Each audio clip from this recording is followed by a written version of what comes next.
Pagmar, and this track will talk about what is behavior-driven testing, how does it differ from behavior-driven development, what tools does this kind of testing need, and the value proposition. अभी उठाना पड़ेगा.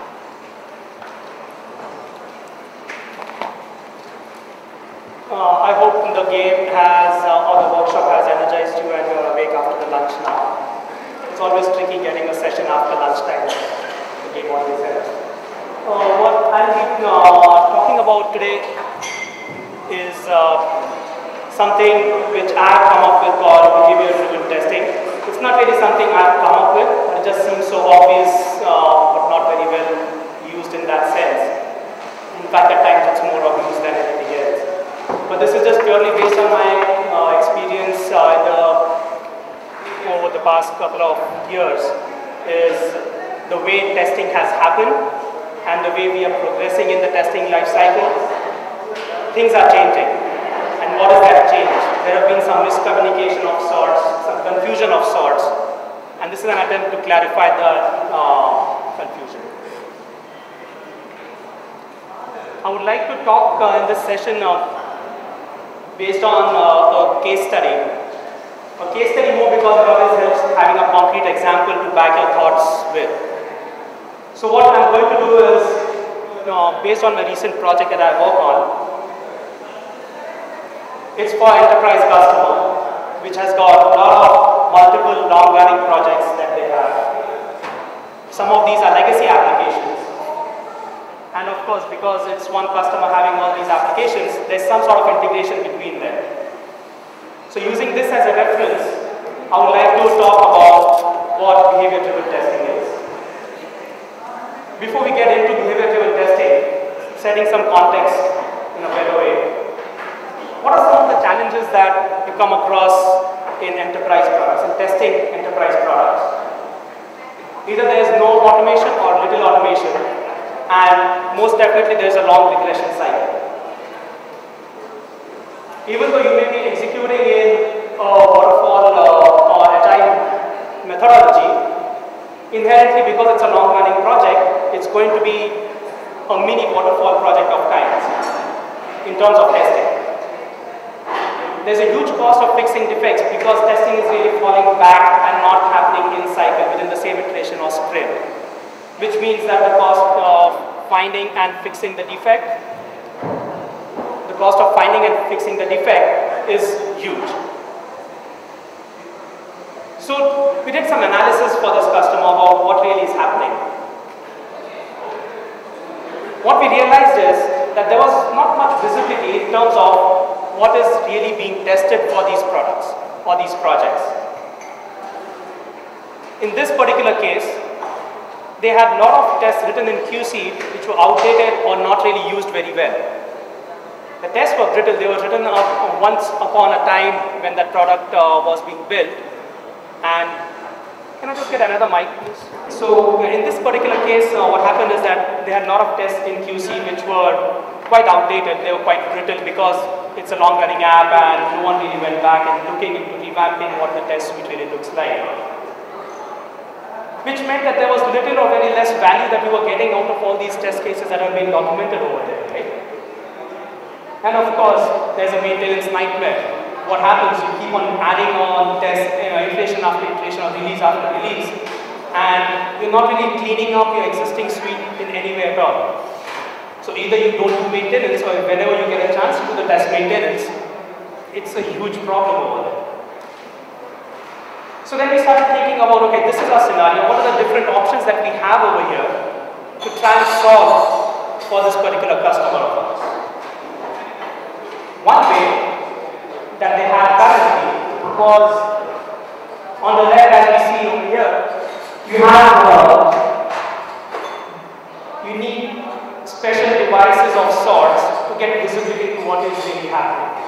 And this is not very easy way of finding out what is going on, what is the health of your product. If I need a binocular every time to see that, it's not going to help. What is really required is some amount of clarity. I just look at some particular dashboard and I want to know what is the state of my product right now. That said, we thought, okay, let's approach this problem in a different way. Let's think about what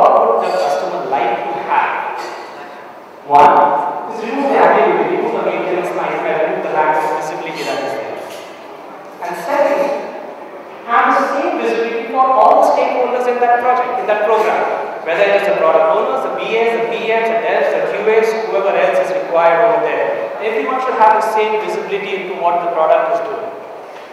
And we thought that if we have this approach in mind, all of the problems will fall in place automatically. So this is tied back to the Marshmallow game. If we know this is what we need to do, the problem becomes easier to solve, right? At this point in time, let's take a small detour. Let's talk a little bit about how the test frameworks have evolved. At the heart of the test automation framework, you've got something called a code framework. It could be Selenium based or GCP based, anything. There's some code framework which is driving your test automation. On top of that, we have some more framework in playback. We have an engine that is going to support execution of those tests, but you need to still record those scripts in some form, whether you're writing code to do it or you're using a recorder to record those scripts. Essentially, it is still recording a set of actions and doing verifications on it. On top of that, you get optimized scripts. You have a test scripts that you write various different combinations, scenarios, functionalities. You come on that come on top of this. And this could be using your any of the commercially available tools, or for that matter, building up your own framework stack using open source tools. Something that has come up not that recent anymore is BDD, behavior driven development. How many of you in this hall here have heard about BDD? Okay, that's got very few people, so I can talk more about it. So, we'll get into details about BDD. BDD was conceptualized and created by Dan North in 2003. What it really says is, you specify the behavior of the system from the outside. You take the outside-in approach of writing your scripts. To do that, you need to collaborate with all the stakeholders in your program and make sure you come up with a proper set of requirements or acceptance criteria that we call in terms of agile development. Right? You collaborate with everyone involved and come up with precise, clear definitions of what you want the system to be doing. And remember, this is behavior-driven development, so you're specifying the behavior of the system from outside approach, what the user is going to see in terms of functionality. This can be specified in any common language for the team. English is the most popular common language, but you could have any other language also for this. As long as all the stakeholders on the team can understand it and make sense out of it, that's the language over here. Some more details about BDD. It's primarily an extension of TDD. It's a development practice. It's an extension of TDD. And what happens in quite a few cases, developers take this specification, which is given in form of behaviors, and then they translate that into building the product functionality to match that behavior. And we have a few examples to talk about this also. What happens with this approach is that it is extremely clear the way developers would try to do TDD, they would write a test, they go the red, green approach in terms of the test is going to fail, you add some product functionality, it is still going to fail, you add some more product functionality and the test passes, right? But that they are doing in form of code. What is happening here is they have taken a step back and said, okay, this is a behavior for which I want to develop the product functionality. And that's what they translate into the TDD style of working and develop product functionality for this. As an example, let's look at this case. The customer should be able to withdraw money from his account. This is what is the expected functionality from the product. One way of writing this in a BDD style language would be to say, given the account has a balance of INR 5,000, when the customer requests INR 1,000, then the account is generated by an amount. This is very clear to what the system should be doing in terms of its functionality. Once this is provided, the developers, BAs, QAs, they collaborate, come up with this set of language. The developers will take this, and write the product functionality to say, okay, I need to be able to withdraw money from an account. That's the functionality that I'm building in this case. And they go ahead and build that. How does this translate into behavior-driven testing? I feel this is just a different approach to testing using BDD-like tools. The only difference is that you're not really talking about this at a very granular level. You're talking about it from a business functionality level.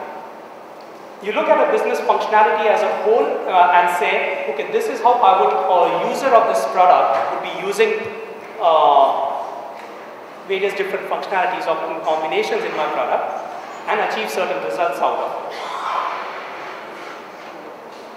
This always talks about an approach to working towards the big picture, the big goal, right? It's not about just withdrawing money from an account. There are a lot of other things that need to happen along with this. So we use a similar set of tools. The underlying technology stack would differ, but you could still use the same BDD tools to write this common language and specify the behavior of a system at a larger level. Let's look at the same example which we saw earlier, but from a BDD perspective in this case. Over here we say, given that the account is in credit and the dispenser contains cash, when the customer requests cash, then ensure the account is debited and ensure cash is dispensed and ensure the card is returned. So this is from an end user perspective. It's not just about a debit facility. It's about, so this product in this case is about an ATM machine. You're withdrawing cash from an ATM machine, right? But you're looking at it from an end user perspective, saying that, okay, if I have an account and there is money in the ATM, when I request for money, then the following should happen. Account is debited correctly, I get the money, and of course my card is returned back to me. If any of this fails, then my functionality is not working correctly. What the product functionality is doing, right? There's a subtle difference over here in terms of what BDD was doing, what BDT is doing. BDD is very specific granular functionality in terms of getting a small piece of work done. The developers could be using the same mocking techniques or data setup techniques to set up the prerequisites to say, okay, when the user has requested 1,000 rupees cash, I'm giving that much money to them. Over here, we are looking at the big holistic picture. Let's look what happens next out of this. The functionality is now updated to say the customer should be able to withdraw the money only if the card is valid. The account would still be valid, but the card still has a different expiration date, right? I want to ensure that also. This is building blocks in terms of functionality, right? Now, the way I approach this, I say, I already have a test which says given the account is in credit, and I have added a new step over here saying, and the card is valid, and the dispenser contains cash, the remaining should be the same.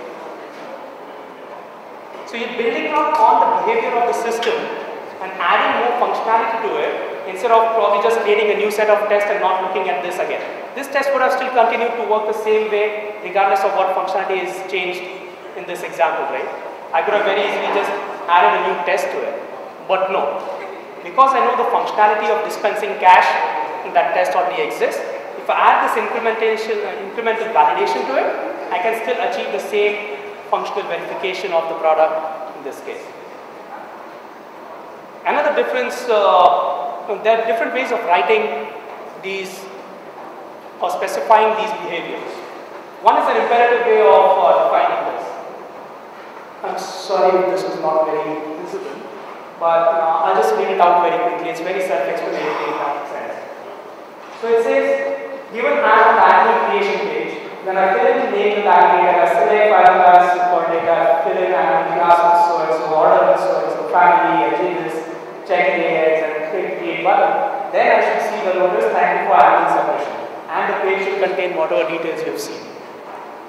In this case, what you are doing, you are specifying the behavior of the system, yes. But what you are doing, you are actually specifying each and every user action on that UI. That the UI becomes very self-relevant in this case, right? Exactly what needs to happen over there.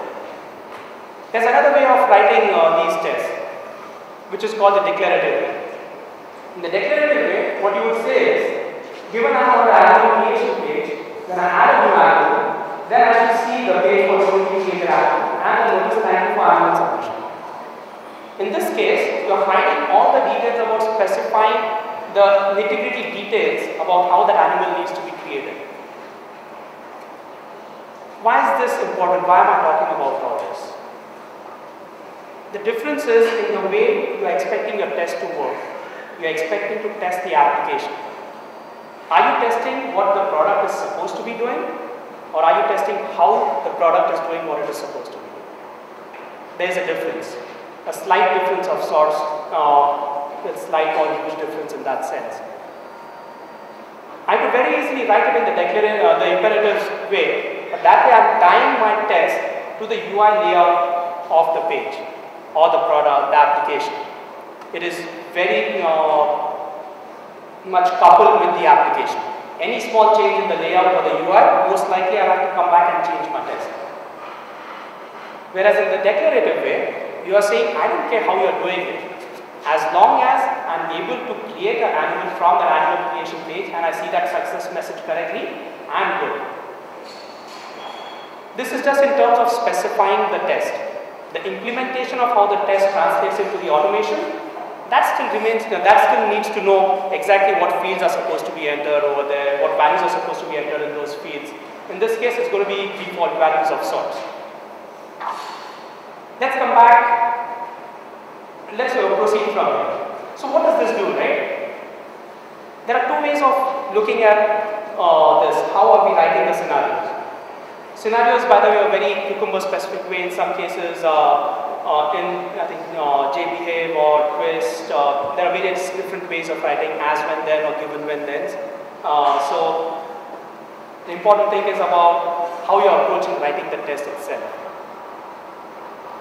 What I like to do, what I think provides a lot of value, is identify the different user flows or behaviors for that particular product and determine how the functionality and the test affects or impacts these user flows. Why is this important? Earlier today in the open space I was talking about a test pyramid. In the test pyramid there are various different levels of test and you want to push out most of your tests down to the lower levels, the unit test, system level test. And you want the really core tests which span across products or across functionalities at the topmost UI level, because these are the tests which are most brittle in some senses and also most long running. So once you determine these user flows, you are not really adding a lot of tests at the topmost layer. You are keeping them very concise, but at the same time you're making sure that you're really validating the product as it is really supposed to work end to end, not a very granular piece of functionality. In terms of writing the test itself, there are two ways of thinking about it. Usually for any product, there are different personas that you think about who will be using the product, right? So you could either write the test in terms of different personas, how each persona would use the business functionality, or you could think about a business functionality and how different personas would be using it. We'll see some examples of this as we go ahead. And one more thing that we achieved out of the earlier example was we incrementally kept on building up on a user flow without really adding on to the test cases that we have over there.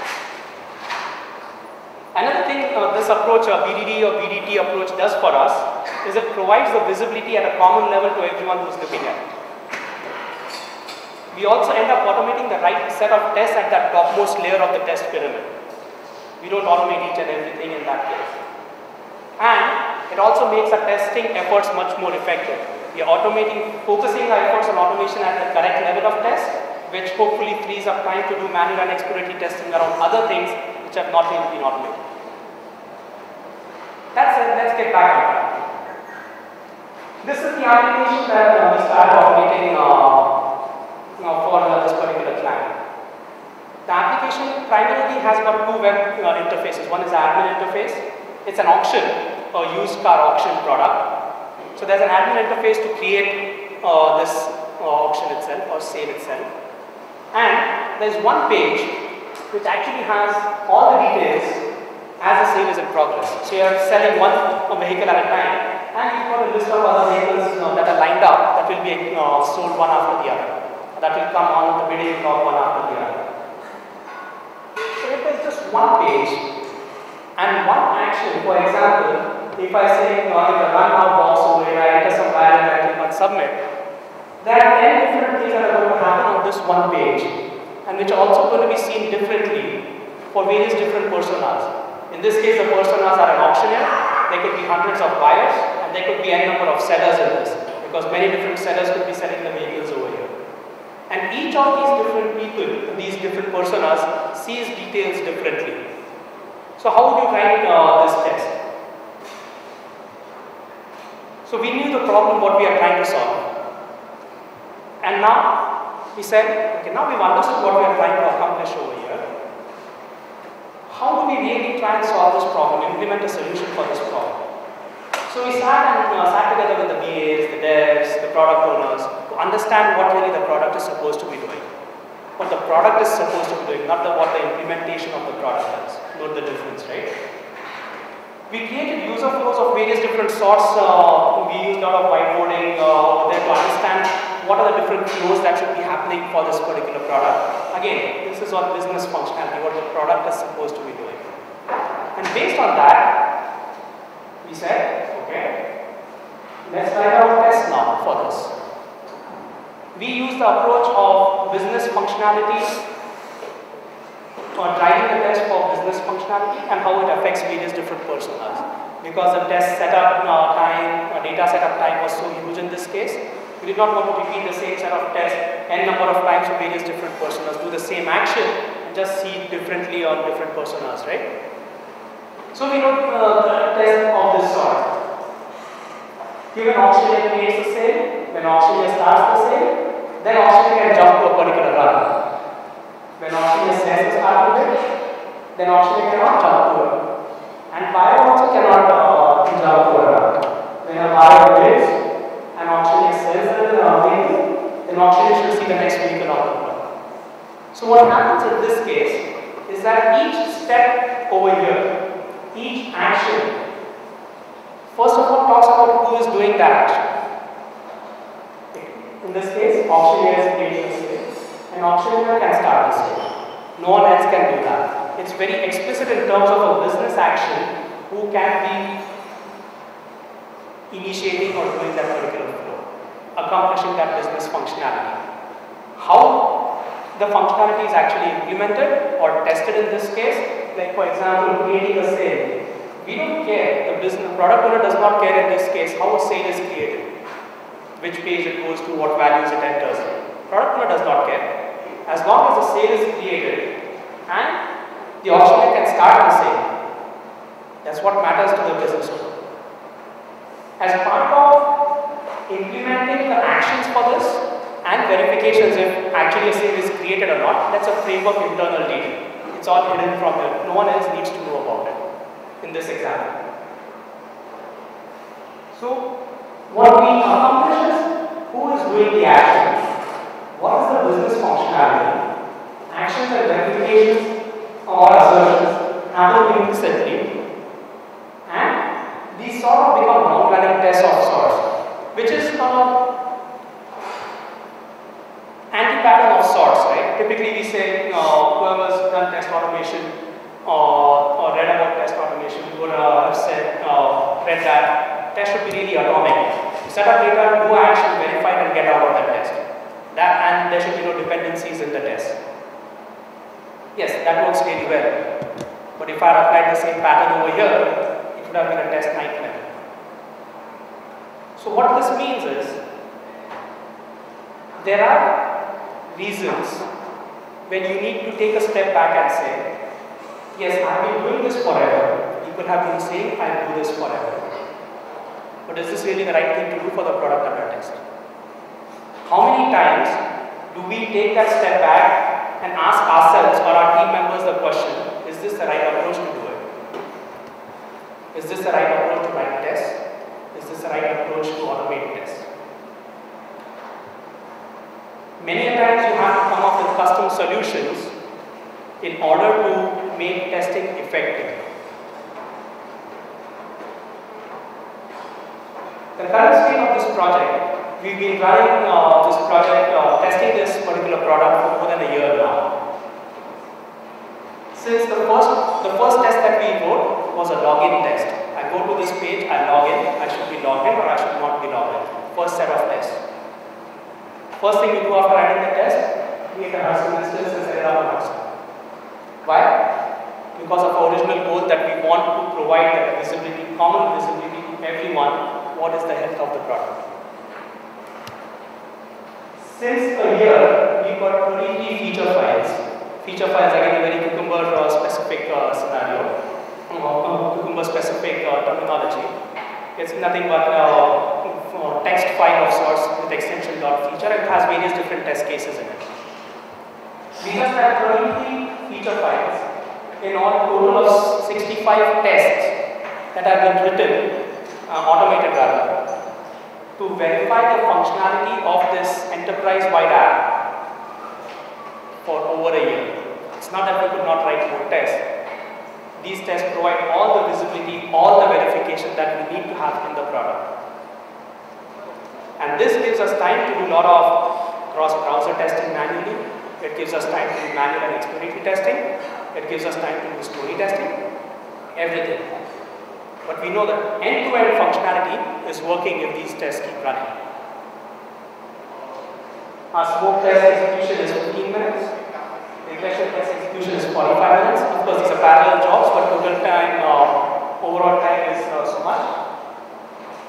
Another very interesting approach we took over here, because we are using BDT, we are using behavior to drive our testing. Why do we want to write test cases in QC at all? We refuse to write test cases in QC. We were asked, okay, will you write it in Mingle? Mingle is a project collaboration tool. I said, no, we won't write it in Mingle also. Where will you write it? I said, our test's already there in the feature files. Why do you want to duplicate that documentation in various places and within a couple of days have it go out of sync? If you have a mechanism to specify your test in a common language for everyone, why do you need to duplicate it in various different repositories? So we just have all the tests in feature files itself. We just tag it appropriately with a story card number or functionality, whichever way is appropriate over there. And Mingle just has a status for the card saying that if a card has got 5 acceptance criteria, we just have a status on each acceptance criteria saying, okay, is there automation coverage for this or not? You don't say which test is covering this. It does not matter. How does it matter? Who's going to go back after 10, 20 days or 10 weeks, 20 weeks about seeing which test did it map to? We say yes, there was some coverage for it. We could have been just adding that one step file in the existing test or writing a new test. It does not matter. No one needs to know about it. It's not going to add any value to it. And we just have an automation tracking status saying that yes, the card has completed automation for it or not. Another very interesting thing that happened for this project is, again, we were talking sometime earlier in the open space about automation. The client actually asked us, we want 100% test automation coverage. I smiled. I said, okay, I'll give it to you. The client was very happy. But then I added, okay, I'll define what that 100% means. Right? You cannot just keep on automating each and everything because there's a cost associated with that automation. Not just to automate the test, there's a cost with the execution of tests, there's a cost with maintenance of tests, there's a cost with analysis of those results. You could have 1,000 test cases with 10% of random failures. You still need to analyze those 100 tests on a regular basis to determine they were really random. If you don't do that analysis, that test automation is useless. So we stuck with having 65 tests in 1 year, still provide that value. There was a major architecture change that happened in the product. Earlier, before we got into testing this, it was a mini waterfall type testing model. With the major architecture changes, we still were able to deliver testing in cycle on the same iteration, including automation. And we were able to push into production the day the iteration ended. And we had 0 defects come out of it. Which means that there is value in this approach also. Would I use the same approach everywhere else? Probably not. But unless you take that step back and say, what is the product supposed to do? Is it really doing that? Versus, how is the product doing all these fine-grained activities? It makes a huge difference in the way you think about it. So why did this topic come to mind, first of all? There are a lot of these different, being from an automation background pretty much for all these years. I've seen frameworks of various different types. A lot of things going on in mine. Am I the only one who thinks about or knows about these? No, not really. There are hundreds of and thousands of others, right? But there is a difference in the way I think about certain things and the way someone else would think about the same things. It could be a cultural difference, a language difference, or maybe in some cases actual difference in how you mean, what is the meaning of those terminologies for you, right? So many times we end up saying things which you don't really mean, and as a result, you end up in situations like, it's not what I said, it's really what I mean. So that's where BDD and BDD again really make the difference. BDD is a very developer-centric activity. BDD is something that we tend to use a lot as QAs of day. And it's a very testing-centric activity which needs a different mindset in the way you are writing your test scenarios. You're writing tests for that business functionality. So a simple checklist. Are you doing BDD or BDT? If the QA team does test automation along with other testing responsibilities, you are potentially doing behavior-driven testing. If the QA team is focusing on defining acceptance criteria and doing manual testing activities, and the dev team is doing automation, the team is probably in BDD because dev teams are using that acceptance criteria and translating it into product functionality.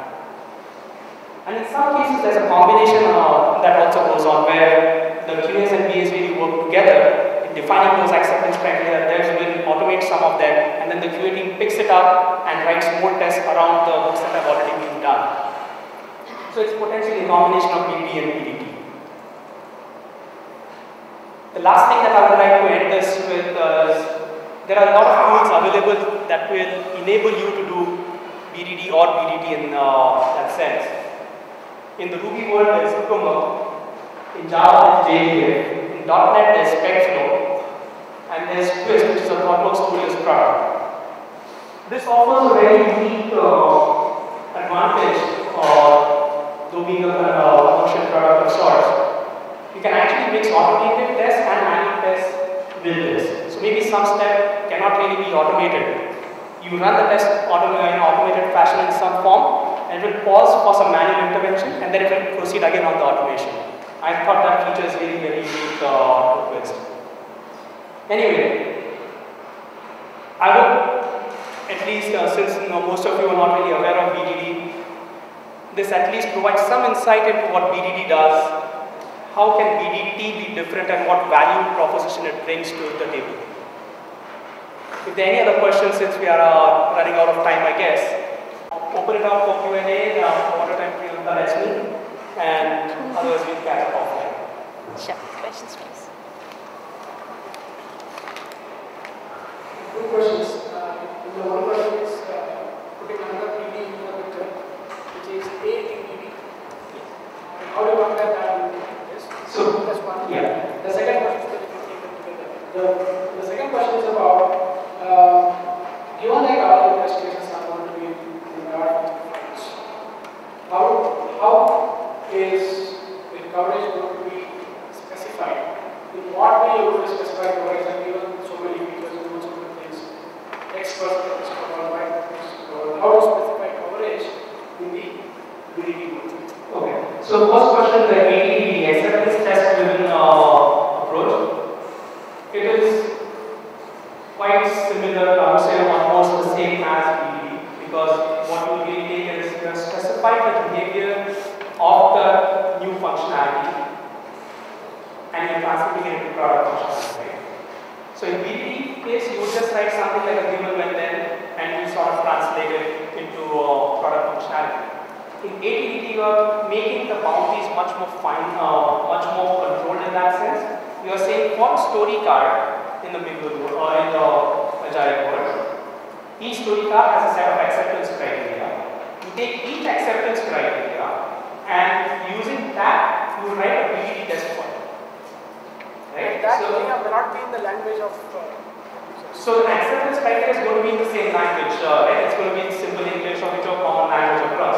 That acceptance criteria is going to be translated as at least a one-to-one, if not one-to-many mapping in terms of test implementations, which will translate further down to product implementation.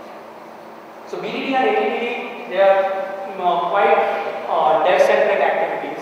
BDD is using pretty much the same set of tools, but you are looking at it from a black box perspective in most cases, and looking at it from a user behavior perspective of that product. In terms of code coverage is what? Okay, test coverage. How do you specify that? How much code of your, how much your test cases, how much landscape of the application, of the behavior of the application has been covered in test. If I want to know where I do not have enough tests. So there are various ways of tackling this. First of all, just that one coverage metric is not going to provide a good holistic picture of the product in any way, because you're looking at only from a test automation or functional test automation perspective. Unless you really tie with unit test coverage or the product test coverage that is there at the unit test level, unless you bridge that gap, you are not going to get any meaningful numbers. But regardless, so in terms of the coverage metrics, in terms of functionality coverage, right? As cards are played, you would be writing new functional feature files or scenarios in the feature files. Tagging is a very popular and very easy approach to keep on adding to your existing test or new test. You say, okay, this is the same module, I'm adding a new test for it, so I'm adding add new module, tag to it. And you keep on filtering out based on, okay, how many tests do I have for this particular module? That could be one thing. If you want to get it down to a story card level, you have the card numbers also as tags you could add. There's no real easy way or direct numbers, but you can derive that information without too much effort and gain the value of the visibility and the ease of specifying the business functionality. Any other questions? We have one there. How can we implement this thing in Agile method? So the question is, how can we implement this in Agile mode? Yeah, Agile development. So this is what we have actually I've implemented. I've been working on this project for over a year now. The development, everything happens somewhere in the US, actually 2 regions in the US. The testing is being done from Pune. So the key thing is to have trust amongst all the team members, right? Have that collaboration, have the willingness to get on early morning calls or late night calls to say, okay, this is what is the functionality coming up. What makes sense to test at what different layer? Are you thinking about various different testing aspects during the time of card estimation itself, or while you are defining the card itself? It starts right off at that level when the card is being written. The BA is writing the card, right? Are the acceptance criteria clear enough? Is the card testable enough? Right? It starts off from there. And without collaboration, you cannot succeed, whether you are sitting across the same table or you are sitting in different offices, different time zones. Actually, the basic thing is in Agile, the requirements keep on changing. So in this behavior, we have such a set of scenarios. So we have fixed set of scenarios. It's not possible to change scenarios. So how can we implement into Agile? Why can't the scenario be changed, right? So that's the first assumption that we need to question. Why can't the scenario be changed? If a product functionality can undergo change, which means the test also corresponding to it has to undergo change, right? In the developer world, there's a concept of the MVC concept, right? The model view controller way of developing product functionality. For each of the controllers, there is a corresponding controller test class that is there. If the controller behavior changes, the test has to undergo change, otherwise they are out of sync. The tests are going to fail. This is very much the same thing. Only difference is we are not looking at it at a granular product change, we are looking at a behavioral change. If the UI, if the developer say, I need to refactor something the way the DOM is being rendered or whatever is happening, the functionality should not be changing, right? Product functionality remains the same, so the scenario remains the same. The crux of the framework will undergo change based on that functionality change. So, it is possible. As long as there is good collaboration between devs, BAs to understand what really is going on, what is undergoing change, you have that heads up and you start planning about how your scenario is going to change. What does it need in terms of test data prep, for example? To get a head start on when the functionality is complete, you just finish up the hooks in your test and the test completes.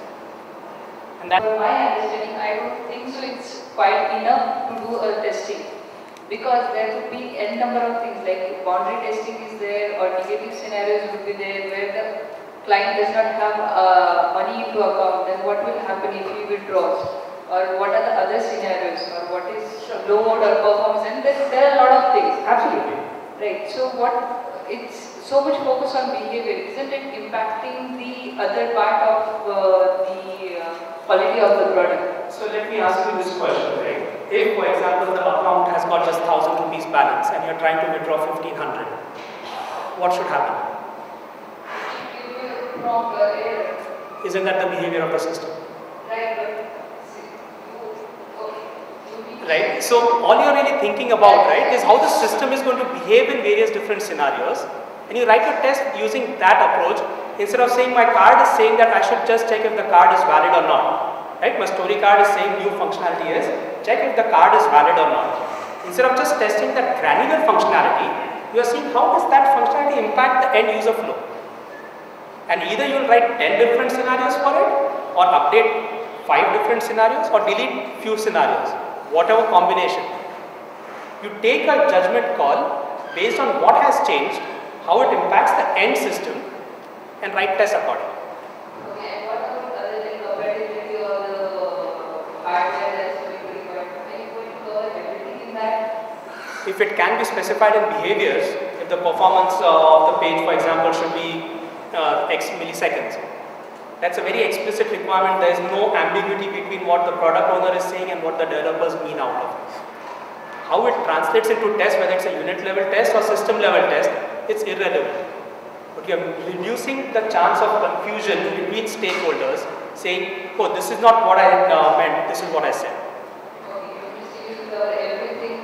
You could potentially. Okay. Thanks. Sorry, I guess we are out of time. Can we just catch up? He's been waiting. Do we have time for just one more? Okay. I'll just catch up with you all. Sorry about that. Any question,